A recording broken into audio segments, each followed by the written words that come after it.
ওয়া ইয়াওমা ইয়া'আদ্দুয যালিমু, কিয়ামতের দিন কাফেররা বিশেষ করে এবং মুনাফিকরা এবং মুসলমানদের মধ্যে যারা ফাসেক, দিন থেকে বিচ্যুত, তারা দাঁত দিয়ে আঙ্গুল কামড়াবে।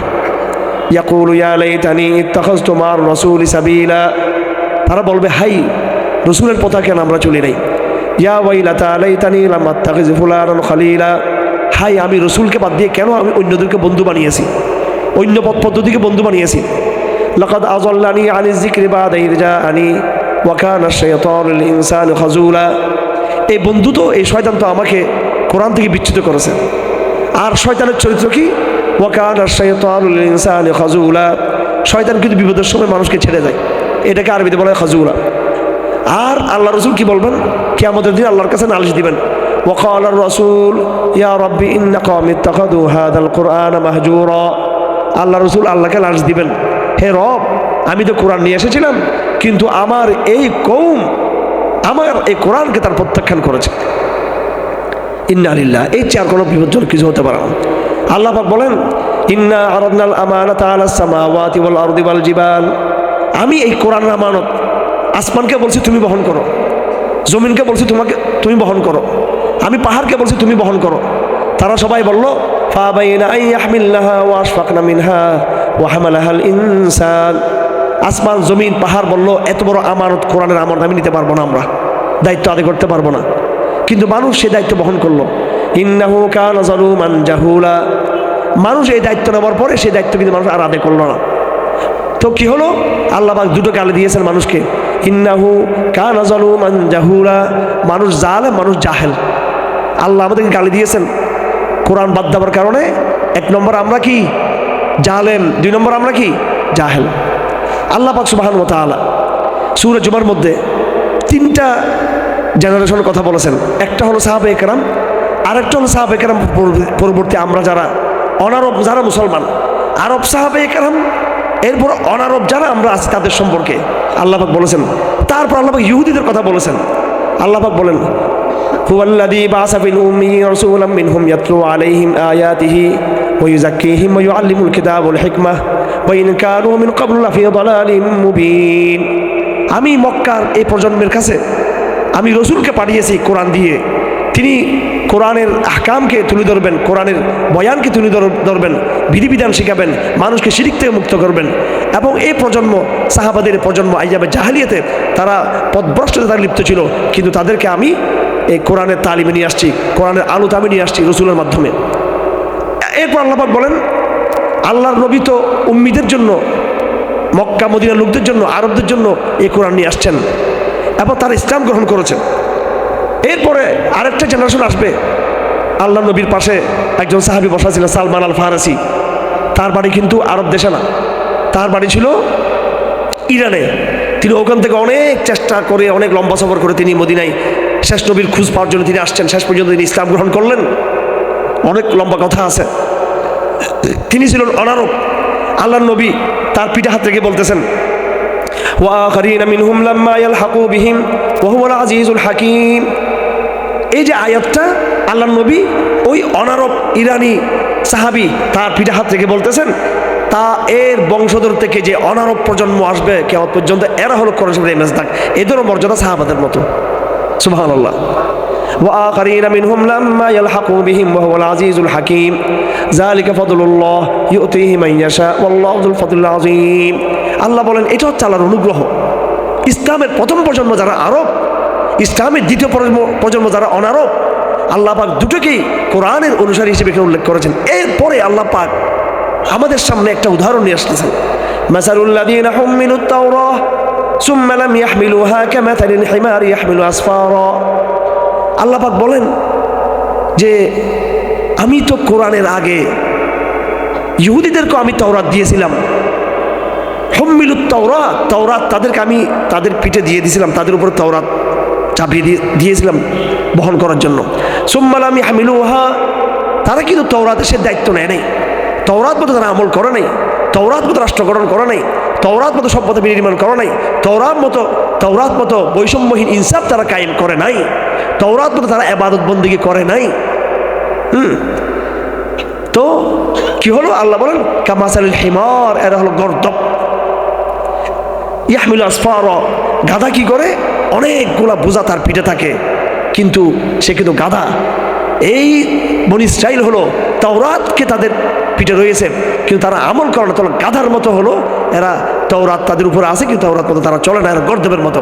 তার মানে হলো, অর্থাৎ ইহুদিদেরকে গালি দিয়ে আল্লাহ পাক মুসলমানদেরকে সাবধান করে দিলেন, যদি তাওরাত মতো না চলার কারণে, তাওরাত মতো ব্যক্তি জীবন, পারিবারিক, সামাজিক, রাষ্ট্রীয়, আন্তর্জাতিক জীবনকে গড়ে না তোলার অপরাধে যদি ইহুদিরা যদি গাধা হতে পারে, গর্দব হতে পারে, তাহলে একই কারণে মুসলমানরা কোরআন ছেড়ে দিলে তারাও গাধার মতো হয়ে যাবে।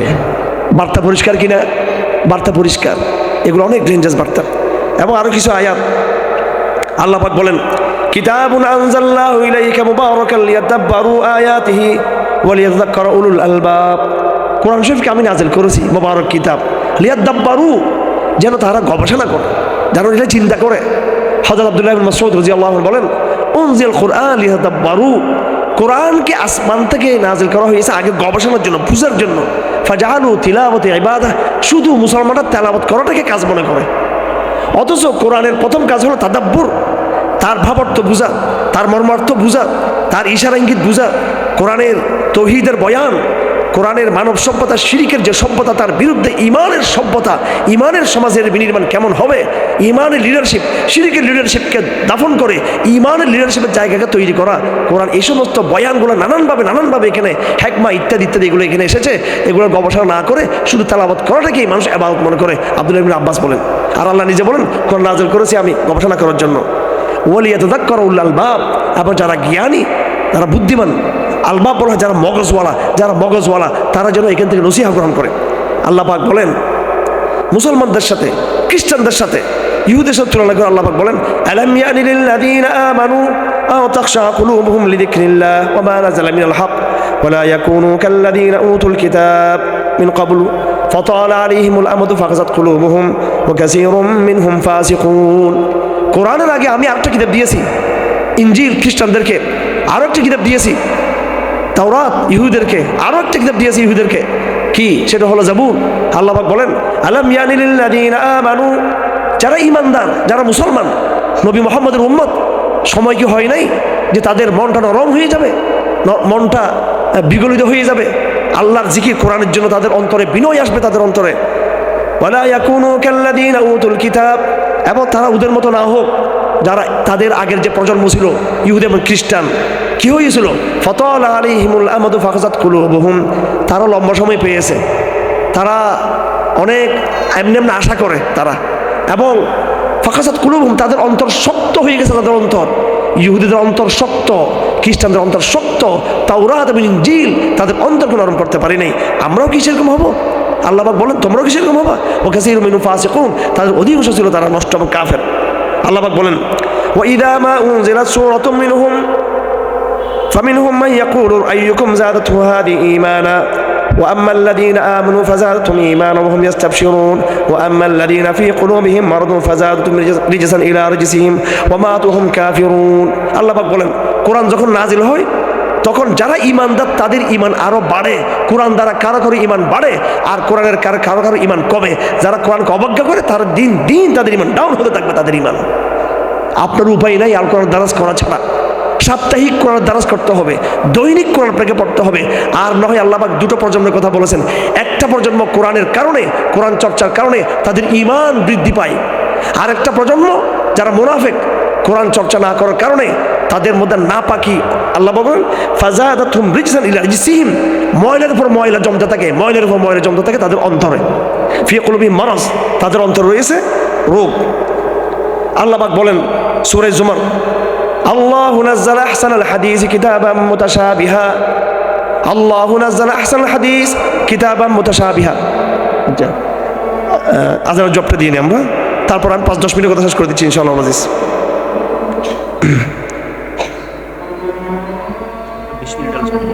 আজান পড়ে ঠিক আছে। আল্লাহু আকবার।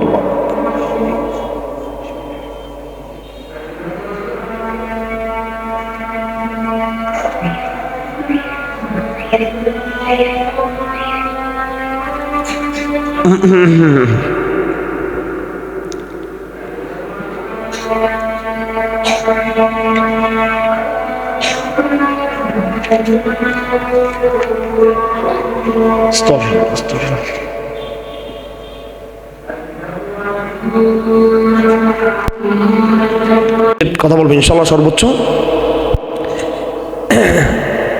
এটা একটা আজকে ভালো কাজের সূচনা হচ্ছে ইনশাল্লাহ। আমরা যারা আজকে এখানে সমবেত হয়েছি, যতদিন এখানে আল কোরআন দ্বারা চলবে তার নিয়মিত সদকা জারিয়া স্বরূপ তার সোয়াব এবং কল্যাণ আমরা পাবো ইনশাআল্লাহ আজিজ।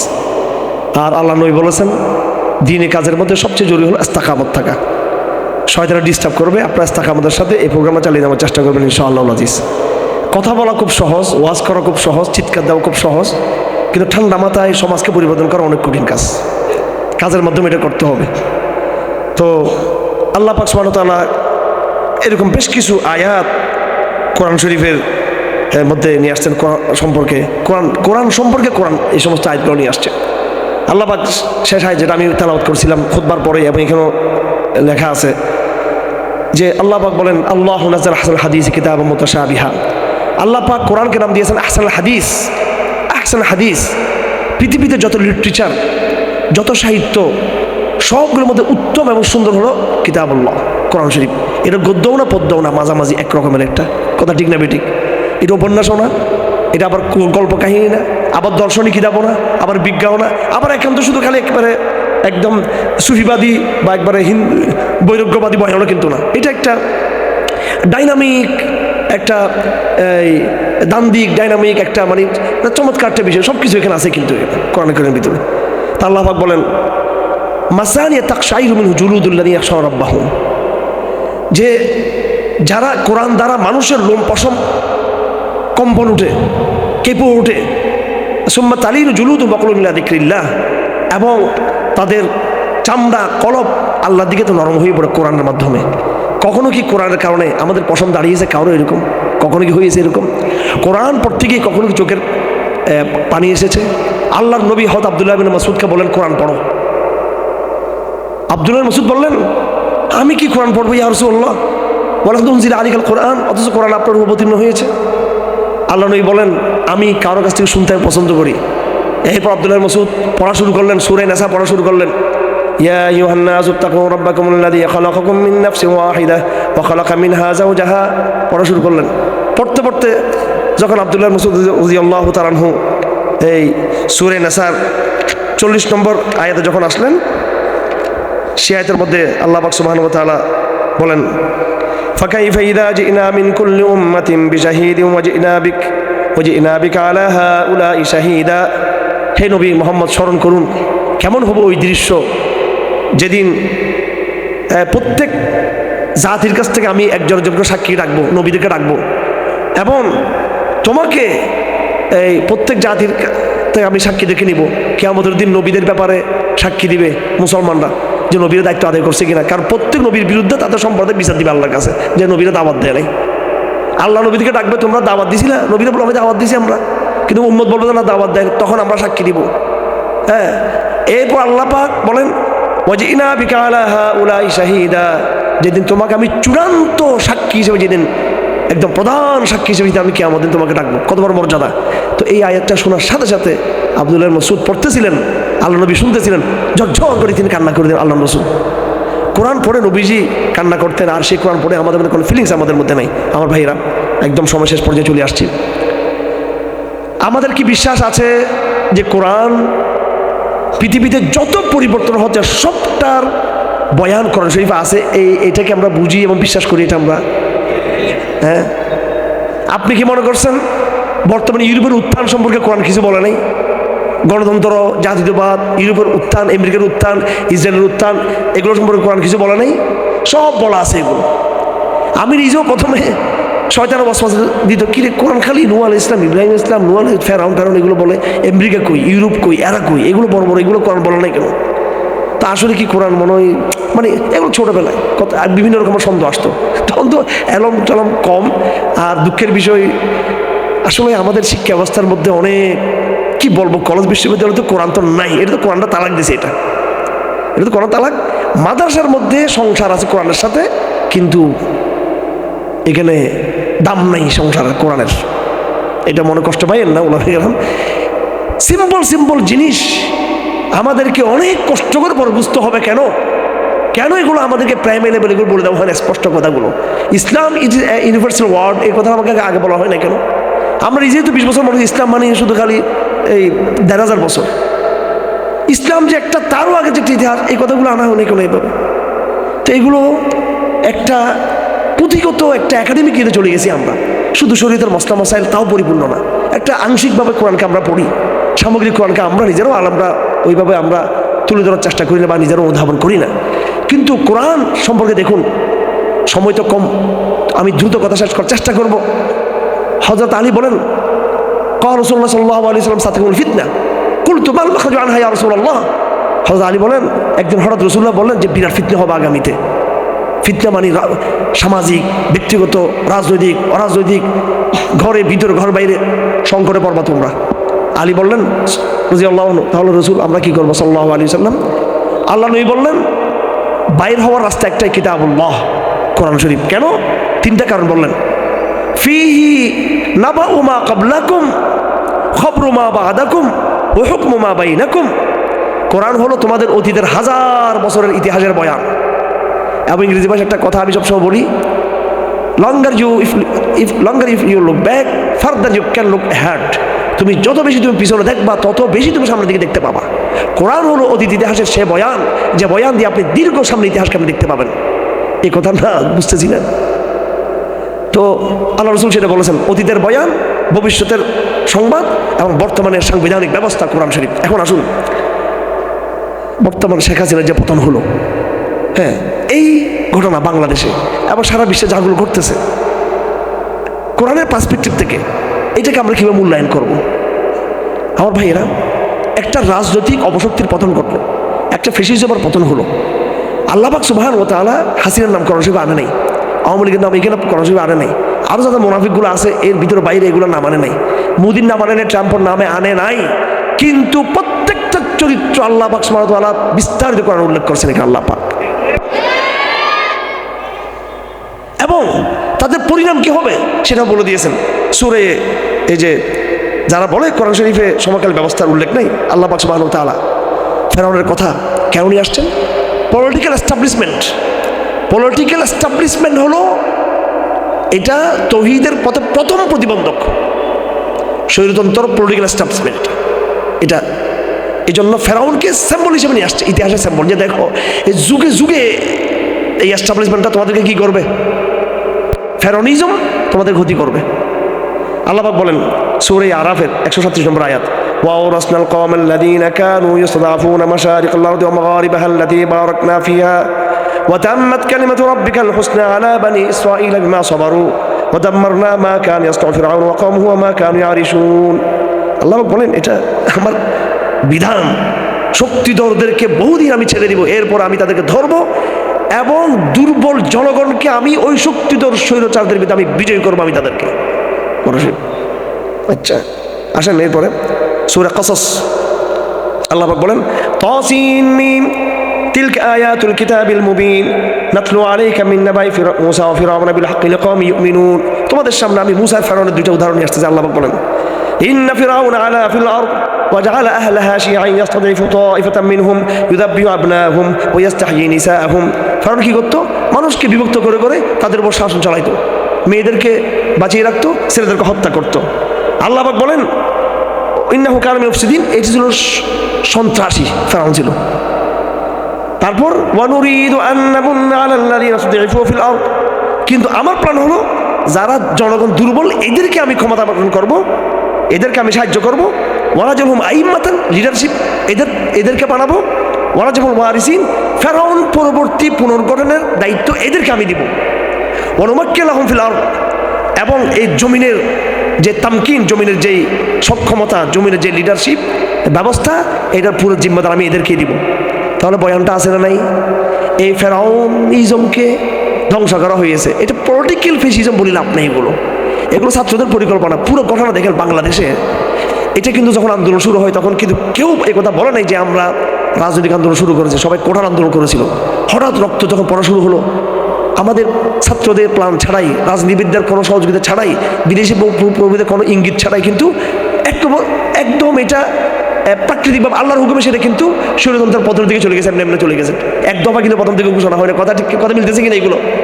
একদম আল্লাহর ইচ্ছা হয়েছে বাংলাদেশে নাকি এটা খুব প্ল্যান করে সবাই নামছে, এখানে ঘোষণা দিয়ে নামছে, এক দফা এক দাবি, হাজিরা চলে যাবে। মোটেও না, কেউ কল্পনা করো নাই, কেউ কল্পনা করো না, এটা ছাত্ররা তো কল্পনা করে, কেউ কল্পনা, আর্মি কল্পনা করো নাই, হাজিরা নিজেও কল্পনা করো নাই। হাজিরা কল্পনা করলো উনি কি ওই কাতাল মাছ রান্না করে দুপুরের জন্য খাবার ব্যবস্থা করতেন তিনি? এগুলো কোনো করতেন না। আর জনগণ কয়টা নামছে? চিটাঙে একটাও না, মানে ওই দিনও না, মানে চিটাঙে। এবং শেষের দিকে আমরা ভালো মার খেয়েছি, চট্টগ্রামে নামতে পারে না, চিটাঙে। ঢাকাতে কিছু আন্দোলন হয়েছে, বাংলাদেশে কোথায় নামছে? ওই দিনও পুলিশের দাপট ছিল, পুলিশের ওই দিনও একদম সকালে পরিপূর্ণ। আমাকে ওই দিনও গোয়েন্দা সাথে রাত 2টা বাজে ঘুম থেকে ওঠে আমার মানে বিরক্ত করছে আমাকে, যে হেফাজতের ব্যাপারে আপনি কেন দিলেন, বিরক্ত করছে গোয়েন্দা সংস্থার লোক। তো কল্পনা করো নাই, অথচ 8 ঘন্টা পরে তার গোয়েন্দাগিরি শেষ, কল্পনা করেছে। তো এত বড় একটা আল্লাহর অবদান, এরপরেই এই জাতি শুরু করলো টেকনাফ থেকে তেঁতুলিয়া ওয়ার্ল্ড রাইটিং ভরে গেছে, একটা জায়গায় আল্লাহর নাম নাই। তো এটা হচ্ছে বিপদের আলামত। সামনে আর একটা বিপদের আলামত, এটা কোরআন পার্সপেক্টিভ। আসুন আমি সূরা ফাতিহাতেও যাওয়ার সময় নাই, সংক্ষেপে বলে দিচ্ছি। আউযু বিল্লাহি মিনাশ শাইতানির রাজিম, বিসমিল্লাহির রহমানির রহিম। আপনি একটু আমার সাথে পড়েন, আলহামদুলিল্লাহ। আউযু বিল্লাহি মিনাশ শাইতানির রাজিম, বিসমিল্লাহির রহমানির রহিম।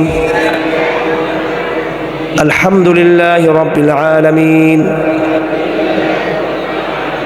الرحمن الرحيم، مالك يوم الدين، إياك نعبد وإياك نستعين، اهدنا الصراط المستقيم، صراط الذين أنعمت عليهم غير المغضوب عليهم ولا الضالين।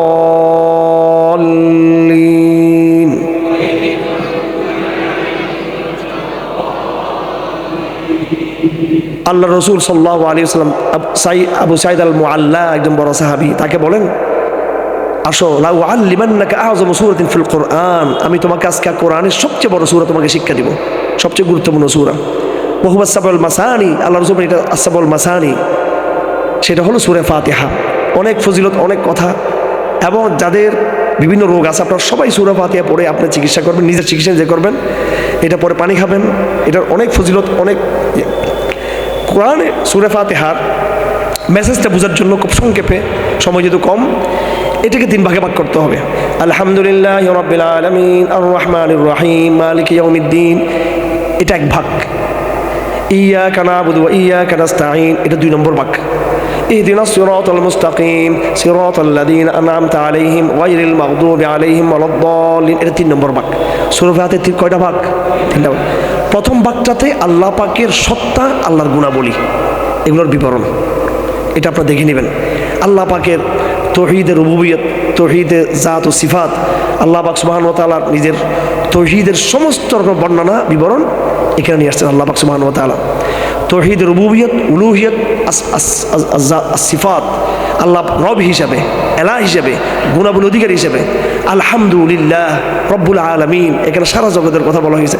আর রহমানুর রহিম, সুন্দর সুন্দর, মানে আল্লাহ নামের পরে সবচেয়ে বড় নাম হচ্ছে আর রহমান, এই নামটা আর রহমান।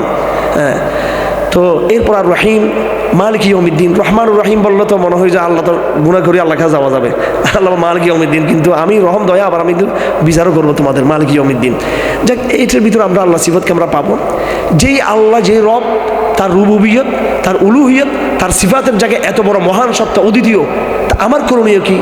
আল্লাহর সাথে আমার করণীয় কি? আল্লাহর সাথে আমার করণীয় হলো ইয়াকা না'বুদু, তার দাসত্ব করা। ইবাদত মানে কিন্তু ইবাদত মানে আমরা বলি ইবাদত মানে দাসত্ব করা আল্লাহর। কি ইয়াকা না'বুদু, এটা আরো গভীর। ইবাদত আমরা বলি আনুষ্ঠানিকতা না, তার পূর্ণাঙ্গ দাসত্ব করা তার, এবং সাহায্য একমাত্র আল্লাহই করতে পারেন।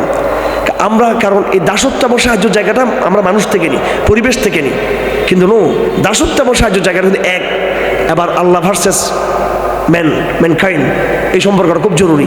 আল্লাহর সাথে আমাদের সম্পর্ক, মানুষ দুনিয়াতে এসেছে, মানুষের সাথে মানুষের সম্পর্ক, মানুষের সাথে জগতের সম্পর্ক, মানুষের সাথে আল্লাহ সম্পর্কে তিনটা দিক, মানুষ ভার্সেস মানুষ, মানুষ ভার্সেস জগৎ, মানুষ বনাম আল্লাহ। এখানে সবচেয়ে গুরুত্বপূর্ণ হলো মানুষ বনাম আল্লাহ সম্পর্কটা আগে ঠিক করা। এটা কোরআন আমাদেরকে ঠিক করেছে, ইয়াকা নাবুদু ওয়া ইয়াকা নাস্তাইন। এর পরের মেসেজটা খুব গুরুত্বপূর্ণ মেসেজ, একটু 2-3 মিনিট সময় দিবে, এটা একটু ভালো করে বুঝে নিতে হবে। এটাই মূল মেসেজ এবং আজকের তাফসীরের মূল বার্তা হলো ওটা, সেটা ইহদিনাস সিরাতাল মুস্তাকিম। শেষে আল্লাহ পাক একটা দোয়া শিক্ষা দিয়েছেন, এটা হচ্ছে 3 নম্বর পার্ট। এই 3 নম্বর পার্টটা আবার 3 ভাগ। ইহদিনাস সিরাতাল মুস্তাকিম দোয়া, রব আমাদেরকে সিরাতাল মুস্তাকিমের পথ দেখান, 1 নম্বর। 2 নম্বরে সিরাতাল্লাযীনা আনআমতা আলাইহিম, আমাদের আগে 2টো জেনারেশন গিয়েছে, একটা জেনারেশন মুসলমানদের, আরেকটা জেনারেশন পথভ্রষ্ট মুসলমানদের। ঠিক আছে, একটা জেনারেশন কাদের? মুসলমানদের। তারা কারা? সূরা মারিয়াম আছে, আর বিভিন্ন সূরা আছে, মিনান নাবিয়্যিন ওয়াস সিদ্দীকিন ওয়াস শুহাদা ওয়াস সালিহিন, এবং আছে মিন যুরিয়াতি আদম ওয়া মিন যুরিয়াতি নূহ ওয়া মিন যুরিয়াতি ইব্রাহিম ও আলে ইমরান।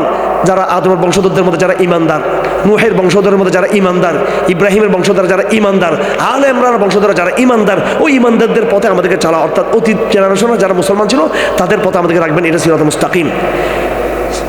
গায়রিল মাগদুবি আলাইহিম ওয়ালাদ-দাল্লিন, এই মুসলমানদের মধ্যেই কিন্তু একটা দল পরবর্তী ইসলাম ধর্ম ত্যাগ করেছে, এরা হচ্ছে বনী ইসরাইল। 2 নম্বর হল ঈসা ইসলামের উম্মতরা। বনী ইসরাইল হলো মাগদুব আলাইহিম, আর ঈসা ইসলামের মধ্যে হল আদ-দাল্লিন, ইহুদি এবং খ্রিস্টান। আল্লাহ এদের 2টা সম্পর্কে সতর্ক করেছেন, যেন মুসলমানও যেন আগেকার পথভ্রষ্ট মুসলমানদের মতো এরাও যেন কোরআনকে বাদ দিয়ে পথভ্রষ্ট না হয়। এটা হচ্ছে মূল মেসেজ। এই কোরআন কারীমের সূরা ফাতিহার দোয়ার উসিলে এখনো পর্যন্ত মুসলমান তার নামাজ 1500 বছর আগের নামাজ, তার যাকাত 1500 বছর আগের যাকাত, তার ইসলামের যে মূল যে কোরআন শরীফ 1500 বছর আগের কোরআন শরীফ, ইসলাম কিন্তু ওই অবস্থায় আছে। যদি মুসলমানদের মধ্যে একটু বিচ্যুতি আসছে, কিন্তু ইসলামের মূল কাঠামোকে কিন্তু কেউ পরিবর্তন করতে পারে নাই এই দোয়ার কারণে। এবং আমরা যে মাইটটা খাচ্ছি, ইতিহাসের যে মাইটটা আমরা খাচ্ছি, ডক্টর আসিফ আহমদ বলেছেন আল্লাহ কি করছেন, আগে 2টা ঘটনা ঘটতো। যদি ইসলামের কথা না শুনলে আল্লাহ ওই জাতিকে ধ্বংস করে একবারে মারির সাথে মিশিয়ে ফেলতেন। এক, পরবর্তীতে আল্লাহ পাক আরেকটা কাজ করলেন, সেটা কি, ইহুদি খ্রিস্টানরা যখন পথভ্রষ্ট হলো, এদেরকে আল্লাহ পাক ধ্বংস করে, এদেরকে আল্লাহ পাক পথভ্রষ্ট করে মুসলমানদেরকে পাঠালেন। আচ্ছা, এখন আমরা তো পথভ্রষ্ট হচ্ছি কিছু কিছু, এখন আমাদের ব্যাপারে শাস্তি কি? আল্লাহ কি আমাদেরকে এখন ইসলাম থেকে বিচ্যুত হওয়ার কারণে আমাদেরকে ধ্বংস করে কওমে নূহের মতো, কওমে আদ সমুদ্রের মতো আমাদেরকে মাটির সাথে মিশিয়ে দিবেন? কিংবা ইহুদি খ্রিস্টানদের মতো আমাদেরকে অ্যাবসলিউটলি নিরঙ্কুশভাবে, স্থায়ীভাবে আমাদেরকে পথভ্রষ্ট করে দিবেন? না, না আমাদেরকে প্রাকৃতিক আযাব দিয়ে একবারে চিরতরে ধ্বংস করবেন, না ইহুদি খ্রিস্টানদের মতো একবারে স্থায়ী আমাদেরকে পথভ্রষ্ট এবং অভিশপ্ত করবেন। তো কি করবেন? সাময়িক আমাদেরকে কিছু সাইজ করবে আমাদেরকে। তার মানে কি? তার মানে আমরা আবার কি হব? বিশুদ্ধ হয়ে আবার উঠবো আমরা। এটা হচ্ছে কোরআনের বার্তা। আগামী দিনের সমাজ কোরআনের সমাজ, আগামী দিনের বাংলাদেশ কোরআনের, আগামী দিনের হিন্দুস্তান কোরআনের, আগামী দিনের দুনিয়া কোরআনের। এ কথা যে বিশ্বাস করবে সে ঈমানদার, এই কথা যে মানবে না সে হয়তো পাগল অথবা সে মুনাফিক। সে কথা পরিষ্কার। আসুন আসুন আমরা লড়াই শুরু করি। কি লড়াই? নিজের সাথে, নিজের নফসের সাথে। নিজের নফসকে পরাজিত করে কোরআনকে বুকে টানি, মোবাইলটাকে দূরে রাখি। আমরা কম্বলটাকে ছেড়ে দিয়ে, পারিপার্শ্বিককে ছেড়ে দিয়ে আমরা মসজিদ মুখে আবার চেষ্টা করি। মসজিদে, হে তরুণ প্রজন্ম ভাইরা যারা যেখানে আছেন, মসজিদকে আপনার যাবতীয় কর্মকাণ্ডের এটাকে আপনার সদর দপ্তর, দুর্গ হিসেবে গড়ে তুলুন। আপনার স্কুলে, কলেজে, বিশ্ববিদ্যালয়ে কোরআনের আওয়াজকে তুলুন। আল্লাহ তো ফেরাউনকে দূর করেছে, এবার এই জাতিকে কোরআনের দাওয়াত দিন। এটাই সুযোগ। রাজনীতি পড়া রাখেন, রাজনীতির বাপ হচ্ছে দাওয়াত। দাওয়াত শক্তিশালী হলে রাজনীতি সহজ হবে, দাওয়াত বিরোধী রাজনীতি অনেক কঠিন হয়ে যাবে। এরপরে এই কোরআনের যখন সমাজ তৈরি হবে, আমরা প্রেসার গ্রুপের ভূমিকা থেকে পুরো সমাজ বিপ্লবের মাধ্যমে রাজনৈতিক প্রেসার তৈরি করে একসাথে একটা বিপ্লব ঘটে যাবে কোরআনের। তখন কিন্তু এখানে আওয়ামী লীগ সংগ্রহণ করবে কিনা, সবাই তো তখন মুসলমান হয়ে গেছে, আর অন্যরা ডাল হয়ে গেছে, তখন মিশে গেছে। বিপ্লবের তোড়ে কেউ ঠিক মানে সেরকম বিপ্লবের তোড়ে এই কাফেলায় সব অন্তর্ভুক্ত হবে, অন্যরা ধ্বংস হবে। এটাই চূড়ান্ত বিপ্লব। এবং ইসলাম কোনো জাতিবাদী সীমাবদ্ধ নয়। কোরআনের এই আওয়াজ পুরো ভারতবর্ষ জুড়ে এই জাগরণ আমাদেরকে শুরু করতে হবে ইনশাআল্লাহ। এটা 4টি কোনো কথা না। আল্লাহ পাক এই কোরআনের কাফেলাকে বাবরি মসজিদে একত্রিত হওয়ার তৌফিক দান করুন। এই কোরআনের কাফেলার অভিযান এলাকার পাড়া মহল্লা থেকে শুরু হবে এবং আমাদের পরবর্তী প্রজন্ম দিল্লিতে, তেল আবিবে, ওয়াশিংটনে, চীনের রাজধানীতে গিয়ে যেন তারা কোরআনের দ্বারা দিতে পারে। সেটা হবে ইনশাআল্লাহ। আগামী 40-50 বছরের ভিতরে পৃথিবীর মানচিত্র নতুনভাবে পরিবর্তন হয়ে যাবে ইনশাআল্লাহ আজিজ। এবং সে আপকামিং যে ম্যাপ যেটা হবে, আসন্ন যে মানচিত্র, সেটা কোরআনের মানচিত্র হবে ইনশাআল্লাহ আজিজ। ওই হিম্মত রেখেই আমরা কাজ শুরু করব। আমি ওই চ্যাপ্টারটা আনি নাই আপনাদের সামনে, যেখানে আল্লাহ পাক বিজয়ের ওয়াদা দিয়েছেন। অগণিত আয়াত, অগণিত সূরার মধ্যে আল্লাহ পাক বলেছেন এটা বিজয়ের মিশন। ওগুলো এখন বলি না, পরে বলবো। বিজয় শুধু রাজনৈতিক ভবিষ্যৎবাণী নয়, বিজয়টা আকীদার পার্ট। আপনাকে বিশ্বাস রাখতে হবে আপনি বিজয় হবেন। আপনি যদি বিশ্বাস না করেন যে কোরআন বিজয় হবে না, তাহলে আপনার নেফাকের সমস্যা আছে আপনার মধ্যে। আল্লাহ পাক বিজয়ের বিশ্বাসীদেরকে পরিপূর্ণ কোরআন দিকে প্রত্যাবর্তন তৌফিক দান করুন। ওয়া আখিরু দাওয়ানা আলহামদুলিল্লাহি রাব্বিল আলামিন ওয়া মা আলাইনাল বালাগ।